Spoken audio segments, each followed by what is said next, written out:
I think that should be it for the disadvantage part. And yeah, this should be it for the advantages and disadvantage. So finally, the boring part, the boring theory part of the why Python and what are the advantages and disadvantages of Python is done. Now let's get to the juicy part. Let's start getting into the implementation of Python. But before that, let's discuss some things. Now, many courses, even paid courses, they usually skip this topic, which is different Python versions and different Python compilers. Now, why it is important to learn?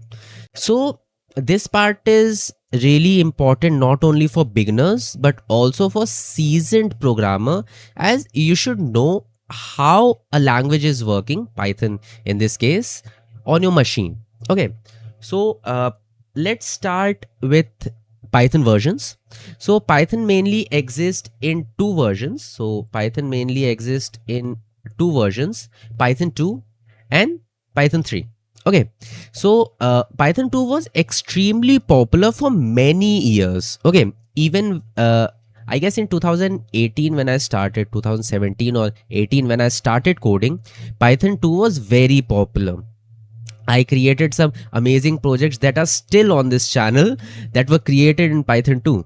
But Python 2 officially reached its end in January 2020. That means there is no update. There is no update, no bug fixes, and no security patches.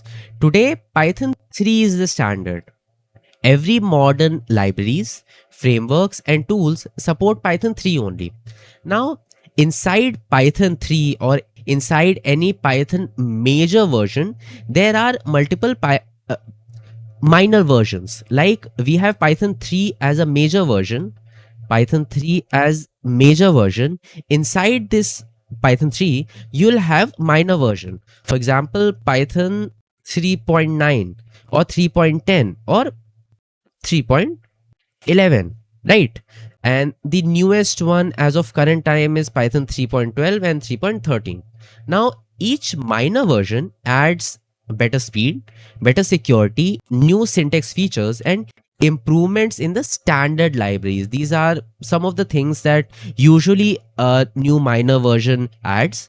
For example, in Python 3.8, there's a walrus operator that was added, which looks somewhat like this. I don't know if I'm able to draw that correctly. I'll show you in just a second. Okay, in Python 3.10, they introduced structural pattern match case, and in Python 3.11 there was a huge performance improvement, up to 20 to 60% faster in multiple cases.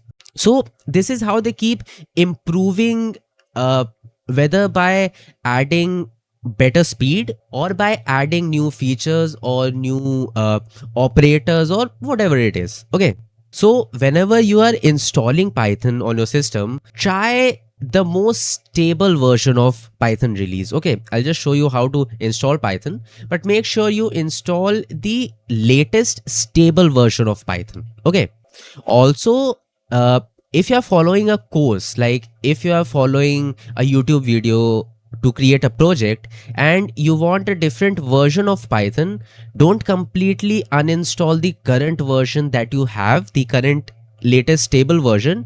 Instead of that, create a virtual environment. You'll understand this more clearly in the later half. This was just a pointer. Now, for all the beginners, you must be thinking that why am I saying all these stuff and then saying you'll understand this more clearly in the future?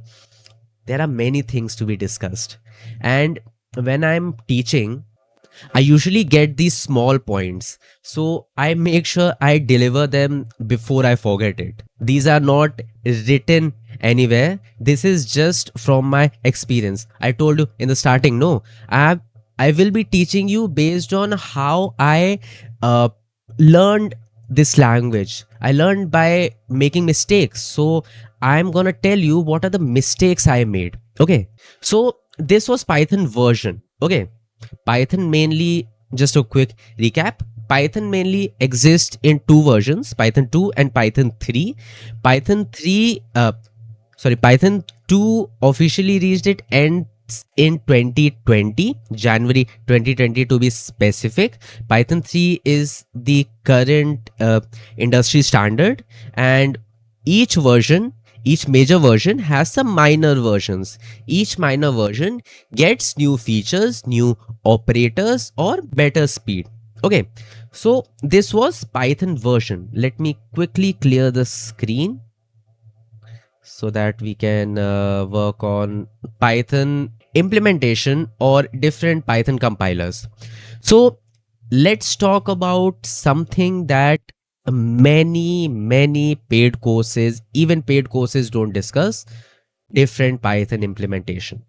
So when you say Python, you usually refer to the language. Whenever you say that, okay, I'm working on Python, you usually talk about the language. Okay. But to run that language, you need an interpreter, right? In Python's case, you need an interpreter. For any other language, you might need a compiler. Okay. So we have multiple versions of this interpreter. First is cpython. Okay, cpython, my writing is horrible. Okay, so what cpython does is, let me quickly explain you the workflow of cpython. So what it does is, it converts your Python code into bytecode. This is the first step. Second, it executes it using Python virtual machine. Just give me some minute, I'll explain you what Python virtual machine is. I know I have probably said this so many times, but just wait for a second. I can't explain you something prematurely. Okay, try to understand that. So what are the advantage of using cpython? Since cpython is written in C, it's pretty obvious that it will make it faster. Okay, and if you don't know, cpython is the official implementation of Python. This is the official interpreter of Python. Whenever you'll go to python.org and you download Python, which is obviously what you do as a beginner, even as a seasoned programmer, you usually download cpython. Okay, and to state the obvious, since it's written in C, hence the name cpython. Now, because of it being written in C and being the official version of Python implementation, it is more stable. Uh, it supports a huge library of libraries or packages of frameworks like NumPy, Pandas, TensorFlow, which if you want to work on AI and stuff, you'll probably be working on. So, and it is also ideal for beginners because first of all, it's official, so there won't be any hiccups, and it's C, so it's faster. Okay, and 99% of the users in the world are using cpython only. Then the second implementation, I'm writing very haphazardly. So, okay. So the second implementation or second interpreter of Python is pypy. Okay. Pypy. Pypy, not pypy. Okay. So pypy is an alternative implementation of Python that focuses on performance.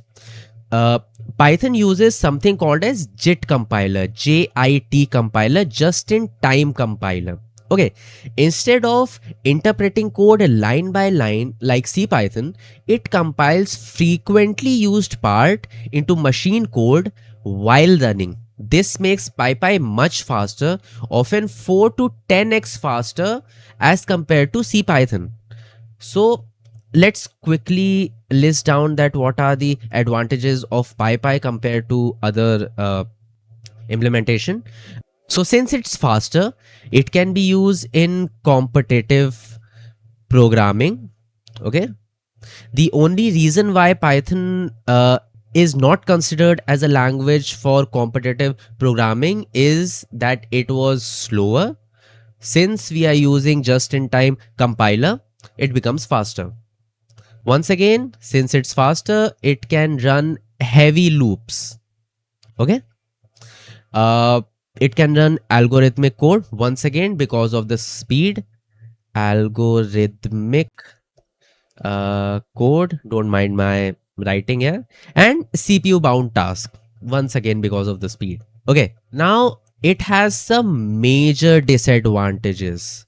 The disadvantage here is some of the Python libraries, especially those that are written in C extension, like NumPy, which is like the building block for AI.